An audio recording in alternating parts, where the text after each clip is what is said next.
Good morning दोस्तों। तो आज अपन यहाँ पे डिस्कस करने के लिए आए हैं कि आपको एग्जाम में कैसे प्रेजेंट करना चाहिए अपने पेपर को, थ्योरेटिकल पेपर में आपको कैसे प्रेजेंट करना चाहिए।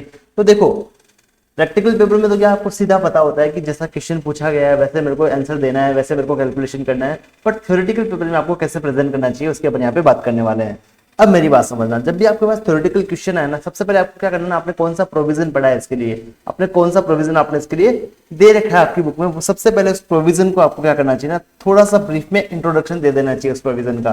पहले आप प्रोविजन थोड़ा समझाएंगे, आप पहले प्रोविजन का इंट्रोडक्शन देंगे कि भाई ये वाला प्रोविजन था, इस क्वेश्चन में जो आपने पूछा है उससे रिलेटेड ये वाला प्रोविजन हमारा रहता है। अगर आपको सेक्शन नंबर वगैरह याद है तो आप वो भी कोट कर सकते हैं, अगर आपको याद नहीं है तो उसका कोई भी जरूरत यहाँ पे नहीं रहने वाला है। सेकंड, उसके बाद आप क्या करोगे ना, जो प्रोविजन आपने लिखा है ऊपर और क्वेश्चन में जो पूछा गया है, जो आपको केस स्टडी दिया है, उससे लिंक करके उस प्रोविजन को आप यहाँ पे लिख दोगे। क्या करोगे, केस स्टडी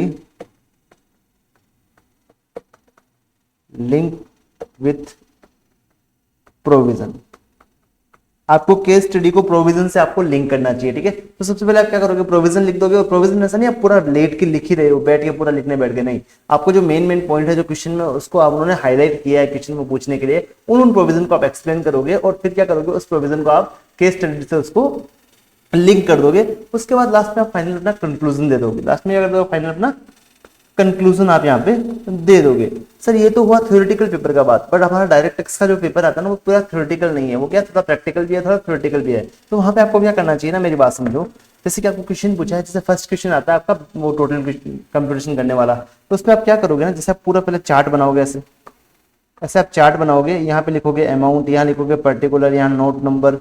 ठीक है, तो फिर क्या करोगे ना, अब आपके पास इतना टाइम नहीं है कि भाई आप अलग से उनके प्रोविजन को लिखो, उसके बाद यहाँ पे आके आप क्या करोगे ना, पॉइंट टू पॉइंट यहाँ पे अमाउंट लिखने बैठोगे, क्योंकि आपका टाइम बहुत वहाँ पे कम रहता है। तो आप यहाँ क्या कर सकते हो ना, डायरेक्ट यहाँ पे फर्स्ट पॉइंट लिखा, यहाँ पे लिखोगे नेट प्रॉफिट जो आपने यहाँ लिख दिया, उसके बाद जो भी आपको एडलेस करना है उसको लिखोगे ऐड करके, उसमें जो पहला पॉइंट आएगा उसको लिखो, उसका जो प्रोविजन बनता है, जो आपको याद है कि इस प्रोविजन के हिसाब से ये डिसअलाउड होना चाहिए, तो वो वाला प्रोविजन आप यहाँ पे ऐसा डब्बा बनाओगे और वो प्रोविजन आप शॉर्ट में 2 लाइन में यहाँ पे लिख दोगे। बस इतना बहुत है, ऐसा नहीं है कि उसको लेट के लिखने की जरूरत है, नोट में उसको अलग से लिखूं बहुत सारा मैं। अगर आप वैसा करने जाओगे तो आपका टाइम पूरा खत्म हो जाएगा, 3 घंटे में आपका पूरा पेपर नहीं हो पाएगा। तो आपको प्रोविजन ओनली फिर फर्स्ट क्वेश्चन में आपको यहीं पे लिखना चाहिए। अगर हाँ कोई बड़ा कैलकुलेशन है तो आप यहाँ पर नोट नंबर डाल के उसको नीचे अलग से लिख सकते हैं। बट अगर वहां पे छोटा सा प्रोविजन है या फिर आपको 2 लाइन में आप समराइज कर सकते हो उसको, तो आपको प्रोविजन आंसर के साथ ही लिखना चाहिए, अलग से उसको लिखने का जरूरत यहाँ पे नहीं रहता है। सर एक आता है टीडीएस का क्वेश्चन, आपका डायरेक्ट टेक्स्ट में टीडीएस का क्वेश्चन आता है, तो आपको क्या करना चाहिए। अब टीडीएस के क्वेश्चन में क्या होता है ना, फॉर एग्जांपल 194C का क्वेश्चन आया है, तो आप पहले शुरुआत में कोशिश करोगे कि 3 से 4 लाइन में आप 194C में जो प्रोविजन क्वेश्चन में पूछा गया है उसको आप वापस से फटाफट से क्या करोगे, प्रोविजन को समझा दोगे। फिर सेम यही प्रोसीजर आपको फॉलो करना है, प्रोविजन समझा के उसको केस स्टडी से लिंक करना है, फिर आपको कंक्लूजन देना है कि उसका टीडीएस कटना चाहिए या नहीं कटना चाहिए, कटना चाहिए तो कितने रेट थे और कितना अमाउंट उसका कटना चाहिए, आपको यहाँ पे कंक्लूजन यहाँ पे दे देना चाहिए। ठीक है, फिर फिर कौन सा क्वेश्चन आता है, फिर आपका रेजिडेंशियल स्टेटस का क्वेश्चन आ सकता है, उसमें भी आपको सेम प्रोविजन फॉलो करना है। सबसे पहले प्रोविजन लिखना है, फिर उसको जो भी केस स्टडी दे रखा है उसको आपको प्रोविजन से लिंक करना है। अगर मान लीजिए आपको वहाँ पे प्रैक्टिकल क्वेश्चन दे रखा है, तो प्रैक्टिकल जो सिनेरियोज दे रखे हैं ना, उसको आप यहाँ से लिंक करोगे प्रोविजन से कि भाई इस प्रोविजन में ऐसा बोला गया है, इस प्रैक्टिकल में से इसका इतना अमाउंट यहाँ पे टैक्सेबल बनता है, या फिर ये रेजिडेंट बनता है या नॉन रेजिडेंट बनता है, ये आपको वहां पे प्रोविजन को देख के करना पड़ेगा। पर ध्यान रखना, जो भी आप यहाँ पे लिंक कर रहे हो ना, वो प्रोविजन आपका यहाँ पे ऊपर लिखा हुआ होना चाहिए। ऐसा नहीं कि आपने ऊपर नहीं लिखा नीचे लिंक कर दिया, तो वहां पे आपको प्रोविजन के बेस पे नंबर कट सकते हैं आपके। मैं ये नहीं बोलता कटेंगे ही, कट सकते हैं, अगर एग्जामिनर का दिमाग घूम गया तो नंबर काट भी सकता है। पर ध्यान रखना, अगर आप केस स्टडी टाइप क्वेश्चन आता है, आपको कंक्लूजन 100% देना है। ऐसा नहीं बिना कंक्लूजन दिए आप सीधा प्रोविजन वगैरह लिख के आ गए तो कंक्लूजन का आपका नंबर कट जाएगा। फिर आप सोचोगे मेरा क्वेश्चन का नंबर कहाँ से कटा, मैंने तो पूरा सही लिखा था। पर आपको कंक्लूजन वहां पे आपको दिमाग में नहीं रखना है, वहां पे लिख के आना है। ठीक, आपको वहां पे लिख के आना है। इसके बाद में क्या होता है ना, बच्चों को एक सबसे बड़ा फियर क्या था, एग्जाम में जब आप 3 घंटे बैठते हो ना, वहां पे चीजें भूल जाते हो। आप क्यों भूल जाते हो सर, वहां पे इतना प्रेशर इतना रहता है, हम वहां पे हैंडल नहीं कर पाते प्रेशर को, कि भाई हमको समझ में नहीं आता हम क्या करें और हमको क्या नहीं करना चाहिए। सबसे पहली बात है ना, जब आप घर से निकलो, मैं अपना एक्सपीरियंस बता रहा हूँ, घर से निकलो तो आप भगवान को हाथ जोड़ के जाओ। अगर आप किसी और को, अल्लाह को मानते हो, किसको भी मानते हो, वहां पे आप हाथ जोड़ के जो भी आप करके जाते हो आप करके जाइए वहां पे। वहां जाने के बाद आपको क्या करना है ना, अपने मन में एक चीज सोचनी है कि जो मेरे को करना था, जो मैं करके आ चुका हूँ, जो मेरे को पढ़ना था वो पढ़ के आ चुका हूँ, जो मेरे को तैयारी करनी थी वो मैं कर चुका हूँ। अब यहाँ पे मैं कुछ भी नहीं कर सकता, यहाँ पे मैं कुछ नहीं कर सकता सिवाय पेपर को लिखने के। तो आपको सारी टेंशन को हटा देना है ऐसा सोच के, और फिर एक गिलास पीना है आपको पानी, या फिर बोतल तो बोतल से पानी पीजिए आप।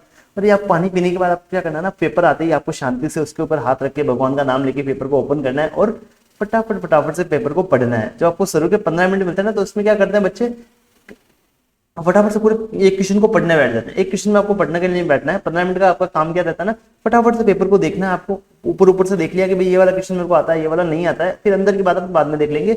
और ये आपको करना है काम शुरू के 5-6 मिनट में।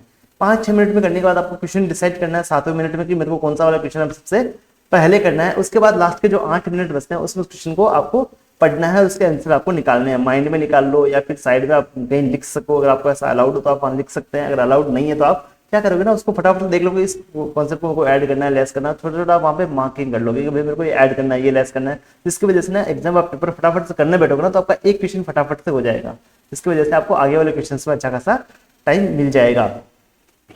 तो आपको पेपर कैसे प्रेजेंट करना चाहिए, और ध्यान रखना वहाँ पे हैंड राइटिंग के कोई भी मार्क्स नहीं होते। कोई सोचता है ना मैं बहुत सुंदर सुंदर लिखूंगा मेरे को ज्यादा नंबर मिलेगा, ये भाई स्कूल नहीं है, आपको हैंड राइटिंग का एक भी मार्क्स नहीं मिलता है। यहाँ पे ओनली एंड ओनली आपके कंटेंट का आपको मार्क्स मिलेगा, और कंटेंट ऐसा कि आपको सामने वाले को समझ में आ जाए। और लाइनिंग का कोई मार्क्स नहीं होता, ध्यान रखना। ऐसा करना, आप स्केल लेके बैठोगे ऐसे ऐसे ऐसे खींचने के लिए, आपको हाथ से ऐसे फटाफट से लाइन खींची, ऐसे टेढ़ी भी नहीं खींचनी है, पर हाथ से आप सीधी फटाफट से लाइन खींच के आप क्या कर सकते हो ना, एग्जाम शुरू कर सकते हो। आपको वहाँ पे हैंड राइटिंग फॉर्मेटिंग के कोई भी मार्क्स नहीं है, ओनली ना ओनली आपके कंटेंट के मार्क्स है। वो आपको चेक करना चाहता है कि आपको कंटेंट कितना आता है, उसके आपको मार्क्स मिलने वाले हैं। आपको हैंड राइटिंग के मार्क्स वहाँ पे नहीं मिलने वाले हैं। आई होप आपको ये चीज़ें समझ में आई है, और इन चीज़ों को आप इंप्लीमेंट करेंगे अपने एग्जाम में, और डरना बिल्कुल भी नहीं है। जो करना था कर चुके होंगे, जो होना होगा वो हो चुका होगा, जो लिखना था वो लिख चुका होगा, भगवान पहले से लिख चुके होंगे। तो अपन को यहाँ पे चिंता करने का जरूरत नहीं है, अपन को यहाँ पे सिर्फ फ्रीलेस होकर अपन को एग्जाम देना है, और अभी अपन को पढ़ना है बस। आई होप आपको यहाँ तक समझ में आया। चलिए, थैंक यू।